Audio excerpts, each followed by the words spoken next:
દેગામનો એક વેપારીને વિદેશ જવાના સપના 60 લાખ ખર્ચ્યા તો એ અધૂરા ગાંધીનગર જિલ્લાના દેગામ ખાતે રહેતો ગાડીને લેવેચ કરતા એક વેપારી કબૂતર બાજુનો શિકાર બન્યો।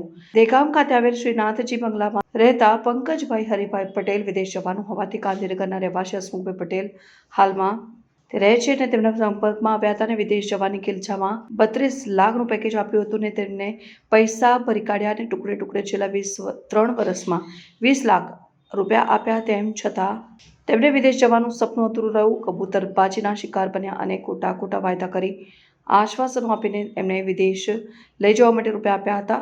આ બરખા અધૂરા રહ્યા અને વારંવાર કડક ઉઘરાણી કરતા પૈસા આપતા નથી અને લુખ્ખી દાદાગીરી કરતા હોવાની માહિતી પ્રાપ્ત થતા છેવટે હારી થાકીને પંકજભાઈએ દેગામ પોલીસ સ્ટેશનમાં ફરિયાદ નોંધાવી।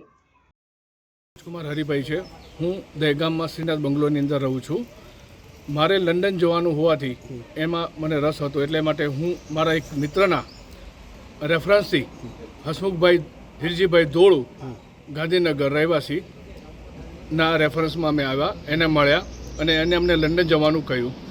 અમને મળ્યા પછી એમને 32 લાખનું અમને પેકેજ આપ્યું હતું।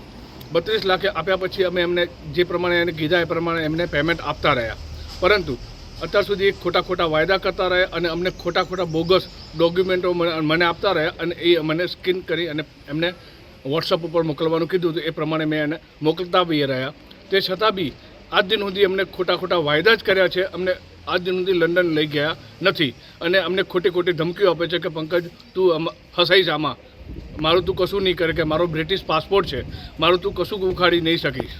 અત્યાર સુધી કેટલા પૈસા આપ્યા તમે? મેં અત્યાર સુધી અમને 20 લાખ અને 50,000 રૂપિયા જેવું પેમેન્ટ આપી દીધું છે અંદાજિત। અને પાછા આપવાની વાત આવી તો શું? પાછા આપવાનું કે તમને 1 રૂપિયો બી મળશે નહીં આનામાં। પછી તમે શું કર્યું?